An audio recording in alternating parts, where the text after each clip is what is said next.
Hi friend, in the last lecture we have seen the effect of frequencies, intensities, okay, positive potential, negative potential on photoelectric effect.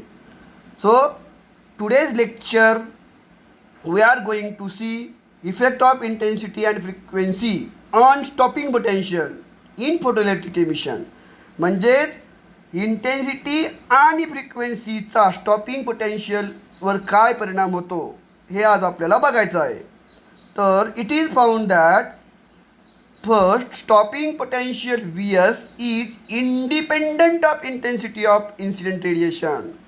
म्हणजेच काय तर stopping potential हे इंटेन्सिटीवरती अवलंबून नसतं, म्हणजेच independent of intensity of incident radiation. आणि दुसरं stopping potential increases become more negative with increase in frequency of incident radiation. तर स्टॉपिंग पोटेन्शियल जास्त निगेटिव्ह कधी होत जातं, मोर निगेटिव्ह, तर ज्यावेळेस आपण इन्सिडेंट रेडिएशनची फ्रिक्वेन्सी वाढवत जातो आणि 4 वेमध्ये चेंज करतो. ओके, तर आता आपल्याला बघायचं आहे की graph between frequency of incident radiation and corresponding stopping potential for different metal. वेगवेगळे मेटल आपण घेऊन त्यांचा अभ्यास करणार आहोत की त्यांचा ग्राफ नेमका कसा येतो. तर graph between frequency of incident radiation and corresponding stopping potential for different metal A and metal B are straight line as shown in the figure.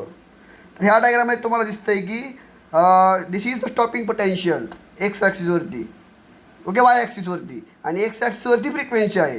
Okay, frequency इथं बघा, this is frequency, this is metal A, this is metal बी.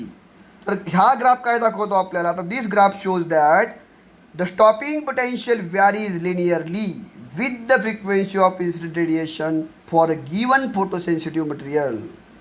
म्हणजे photosensitive potential कसं वाढत जातं, तर linearly एका सरळ ह्याच्यामध्ये वाढत जातं.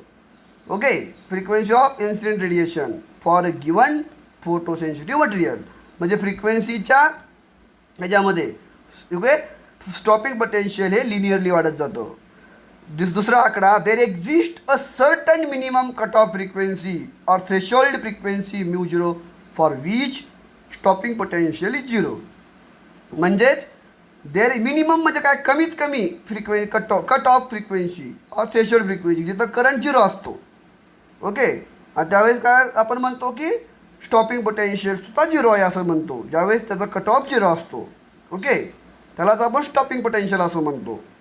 तिसरं, for 2 different metal A and B these graphs are parallel straight line, that is they have same slope but the threshold frequency is different for the 2 metal. म्हणजे ह्या डायग्राममध्ये बघा, तिथं 2 डिफरंट मेटलचे ग्राफ दिलेले आहेत ए आणि बी, आणि दीज ग्राफ हे कसे ग्राफ आहेत, पॅरलेल आहेत, straight line. Okay, that is the same slope, दोघांचे स्लोप सेम आहे, पण दोघांची फ्रिक्वेन्सी ही वेगवेगळी आहे. Okay, but the threshold frequencies are different for 2 metal, दोन्ही मेटलसाठी त्यांच्या फ्रिक्वेन्सीज वेगवेगळ्या आहेत. ओके, आपल्याला डायग्रामवरनं ओके एकदम स्पष्टपणे दिसतं आहे. Is it clear? We have completed this part also. In the last lecture today we are going to see state the characteristics of photoelectric effect. Photoelectric इफेक्टच्या कॅरेक्टरिस्टिक्स काय असतात ते आपण पुन्हा एकदा बघू. तर पहिलं, photo electrons are emitted from a given metal only when the frequency of incident light is greater than or equal to threshold frequency mu zero. तर हा पॉईंट फार महत्त्वाचा आहे की फोटो इलेक्ट्रॉन्स कधी एमिट होतात त्या मेटलमधून, तर ज्यावेळेस इन्सिडेंट रेडिएशनची फ्रिक्वेन्सी ही थ्रेशोल्ड फ्रिक्वेन्सीपेक्षा जास्त असते, त्याला म्हणतात ग्रेटर दॅन, त्यावेळेसच त्या प्लेटमधून इलेक्ट्रॉन एमिट होतात. हा पहिला गुणधर्म कॅरेक्टरिस्टिक्स फार महत्त्वाचे आहे. दुसरं, for a given photosensitive material and frequency of incident radiation above threshold frequency, the photoelectric current is directly proportional to the intensity of incident radiation. That is, photoelectric current is directly proportional to the intensity of incident radiation and it is independent of frequency of incident light. म्हणजेच दिलेल्या फोटोसेन्सिटिव्ह material आणि frequency of incident radiation हे कशावरती depend असतात? इंटेन्सिटीवर depend असतात. Okay, म्हणजे intensity वाढत गेली की करंटसुद्धा वाढत जातो. इंटेन्सिटी वाढत गेली की करंटही वाढत जातो. म्हणून फोटोइलेक्ट्रिक करंट काय असतो? समचलनामध्ये असतो. कशाच्या? तर इंटेन्सिटी ऑफ इन्सिडेंट रेडिएशनच्या.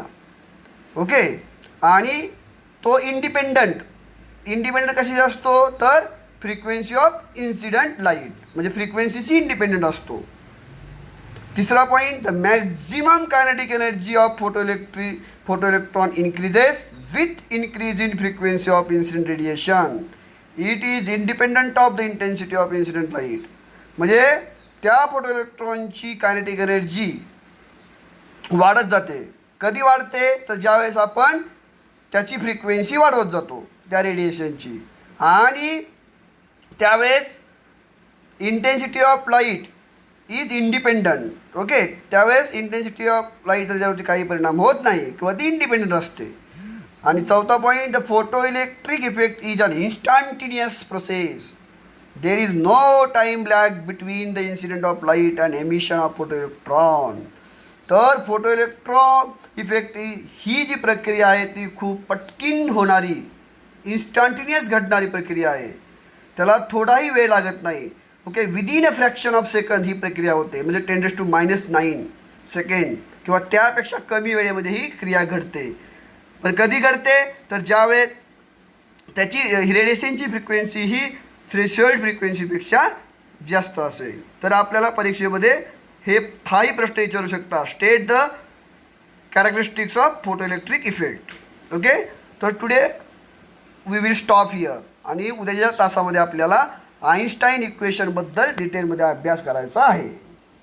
ओके.